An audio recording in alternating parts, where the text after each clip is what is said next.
As the vocation director for the diocese, one of the things that I like to do when I walk into a high school classroom is to start off the conversation by asking this question: what is the point of life? So usually I get some variation of what the current culture deems important: freedom, choice, expression, health, wealth, power, authority, and the list goes on. Now, once they've gone through this litany, I'll pick one student and ask what sport they play and why they play it. This also takes us down a list of the superficial reasons related to health, discipline, what have you. But eventually, they come to the end of the road where there is no other reason left. Why do you play baseball, football, volleyball? Because it makes me happy. Aha, there it is. Many of our seasoned parishioners will remember the answer to question 6 from the Baltimore Catechism.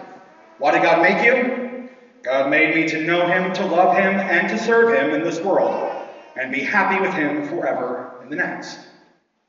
The Serenity Prayer ends with a similar statement that I like a little better: that I may be reasonably happy in this life, and supremely happy with Him forever in the next. Thus, we've arrived at the answer to our initial question: what is the point of life? Happiness. And as we come to our celebration today, we do so surrounded by this whole idea of happiness. So this third Sunday of Advent is known as Gaudete Sunday, which comes from the introit or the entrance antiphon which we sung at the beginning of Mass, which itself comes from our second reading for today, from St. Paul's letter to the Philippians.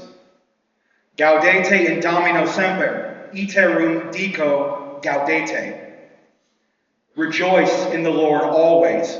Again I say, rejoice. But why? Advent, as we know, is a penitential season that is meant to be a time of preparation for our forthcoming celebration of the birth of Jesus Christ at Christmas. If Advent is penitential, and we haven't quite arrived at the object of our preparation, then why is Holy Mother Church telling us to rejoice now? Doesn't it seem a bit premature? Dominus enim prope est. The Lord is near at hand. See, this Sunday marks the halfway point in our journey. And in fact, we're more than halfway to our end. And in recognition of this, our liturgical celebration shows flashes of that happiness, that joy, which we will experience in full at the arrival of Christmas in 10 days. Our music is a little more joyful. Our readings a little more expectant. Our vestments, usually the somber violet of penance, are lightened by that color of joy, white. I think this is also a moment I'm supposed to remind you that it is rose, not pink. But this color of rose, again, lightened, but still having that tone of penance, encapsulates today's mood. Soon, but not yet.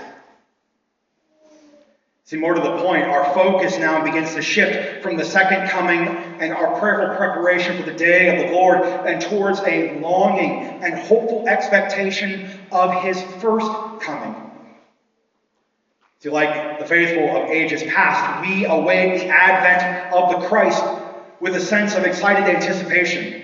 That same anticipation that we see in the crowd following after John the Baptist in our gospel.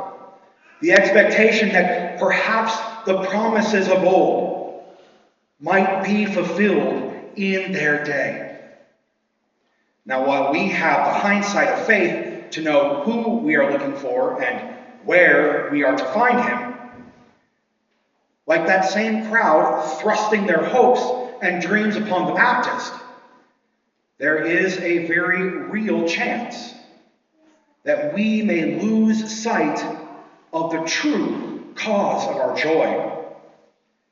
Pristinely wrapped gifts under a Christmas tree, a delicately curated menu for a festive dinner, 2 full weeks off from school, textbooks, and homework.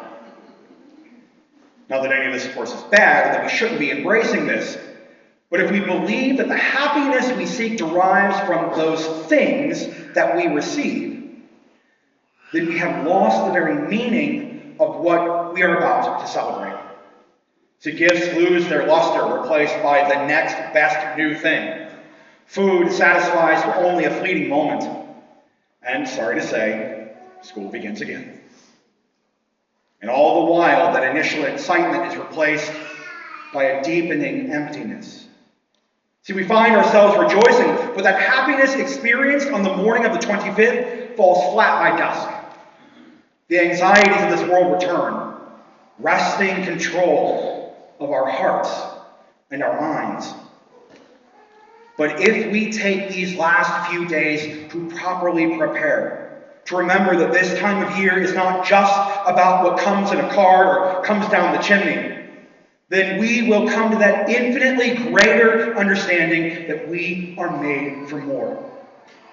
That the coming of the only begotten Son of God in the flesh was, is, and remains our liberation from the shackles and bonds of our sinfulness, greed, pride, envy, lust.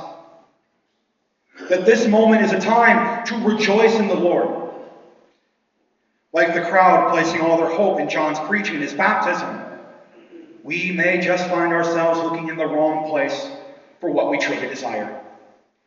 See, we will not find our purpose, the meaning of our existence, in anything that Amazon or Target have to offer. So today stands as a solemn warning, not only of what has come to pass, but of what remains ahead. If the point of life is happiness, then the only true happiness that we can ever experience is found in God and in God alone. Why? Gaudete in Domino semper, iterum dico gaudete, avertisti captivitatem Jacob. Rejoice in the Lord always. Again, I say rejoice. For the Lord has turned away the captivity of Jacob.